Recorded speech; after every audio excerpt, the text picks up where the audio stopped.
Back to my channel Priyanka's blog. তোমরা সবাই কেমন আছো? আশা করছি অনেক বেশি ভালো আছো। আর এখন বাজে হচ্ছে বিকেল 4:10 আর আজকে হচ্ছে অক্ষয় তৃতীয়া, সবাই জানো তো। আজকে হচ্ছে আমি রেডি হয়ে চলে যাচ্ছি হচ্ছে পিসির বাড়িতে, কারণ পিসির বাড়িতে পুজো আছে। তো চলো যাই, গিয়ে দেখা হচ্ছে। আমি চলে এসেছি পিসি বাড়িতে, আর এখানে যেই মেশিনটা দেখছো এই মেশিনটা আজকেই আনা হয়েছে। তো সবার আগে বলে দিই, আমার দাদার হচ্ছে টেডি বিয়ারের কারখানা, আর এখানে খুব সুন্দর করে অক্ষয় তৃতীয়া করা হয়। তো আমি গেছি, আমার ভীষণই ভালো লাগছে। আর এখানে দেখো যারা যারা রয়েছে তারা সবাই মিলে একসাথে হতো মিষ্টির খাপ, মানে প্যাকেট যেগুলো করবে তার খাপগুলো রেডি করছিল। তো আমি কিছু ভিডিও করে নিচ্ছিলাম। আর এই যে লক্ষ্মী গণেশ পুজোটা অনেকক্ষণ আগেই হয়ে গেছে, কিন্তু হচ্ছে আমি দেরি হয়ে গেছে, আমার যেতে একটু লেট হয়ে গেছে। অনেকক্ষণ আগে থেকে পিসি ফোন করে বলছিল আয় আয়, তো আমার একটু দেরি হয়ে গেছে যেতে। আর এখানে দাদা হচ্ছে পুরো মিষ্টিগুলো রেডি করছিল, যেহেতু মানে মিষ্টির দোকান থেকে অর্ডার করে না, বাড়িতেই মিষ্টি নিয়ে এসে বাড়িতেই ওরা রেডি করে, কারণ অনেকগুলো প্যাকেট হয় তো তাই জন্য। তো এই যে এখানে এখন সবাই মিলে সেটা করছে।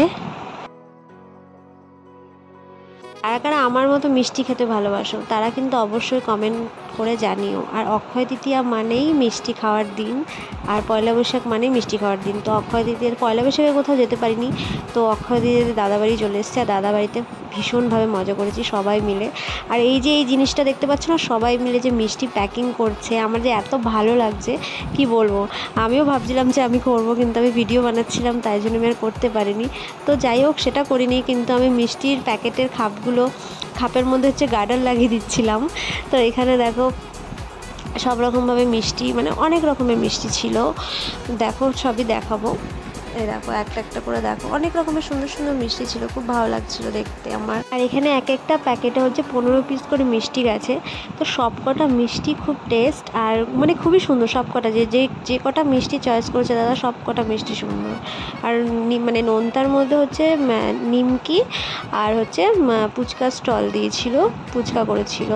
তো এখানে দেখো আমি মানে গার্ডার লাগাচ্ছিলাম, কি করব, কাজ পাচ্ছিলাম, দাও আমিও করব একটুখানি কাজ হাতের সাথে, ভালো লাগছিল বেশ সবার সাথে কাজ করতে।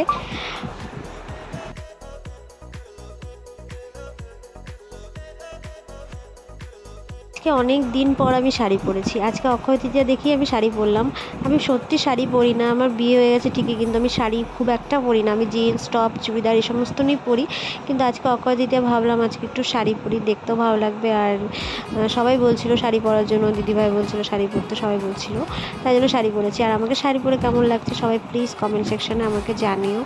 আর এখানে সত্যি বলতে আমার গার্ডার লাগাতে লাগাতে পুরো হাত ব্যথা হয়ে গিয়েছিলো, এতগুলো প্যাকেট। তারপর আমি বলছিলাম তুমি একটু করো দিদিভাই, আমি একটু করি। তো যাই হোক, এরকম করে করে সবাই মিলেমিশে কাজ করছিলাম, ভীষণই ভালো লাগছিল। আর আস্তে আস্তে প্রায় মানে সবাই চলেও আসছিলো দুপুর থেকে, যাদের ইনভাইট ছিল তারা চলেও আসছিলো, ঠিক আছে। আর হচ্ছে অনেকগুলো যেহেতু মিষ্টির প্যাকেট হচ্ছিলো রেডি, বুঝতেই পারছো মানে খুবই প্রবলেম হচ্ছিলো, সবাই মিলে এতজন মিলে হাত লাগিয়েছি তবুও কিন্তু প্রবলেমই হচ্ছিলো। এবার দেখো এখানে আমি দুপুরবেলা চলে গেছি ছাদে, আর ছাদে গিয়ে যখন দেখছি ফুচকা চলে এসছে, তো অনেকে ফুচকা খেয়ে খেয়ে চলে যাচ্ছিলো। তারপরে আমি গেলাম একটু দেখতে ওপরটা। অনেক কাজ করে ফেলেছি, এখন আমি বসলাম নিচে এসে, আমার ভীষণ গরম লাগছে। অনেক লোকজন এসছে, মিষ্টির প্যাকেট রেডি করছিলাম, আর হাঁপিয়ে যাচ্ছি আমি, আর পারছিলাম না। নিচে একটু বসি রেস্ট নিই, তারপরে আবার উপরে যাবো, এত গরম লাগছে না কি বলবো।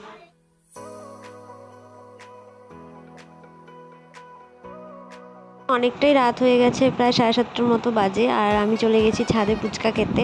আর হচ্ছে ফুচকা টুচকা খাবো, খেয়ে বাড়ি যাব, অনেক রাত হয়ে গেছে। এই জাস্ট বাড়ি ঢুকলাম, এত গরম লাগছে, চুল টুল এলোমেলো হয়ে গেছে। চলো আজকে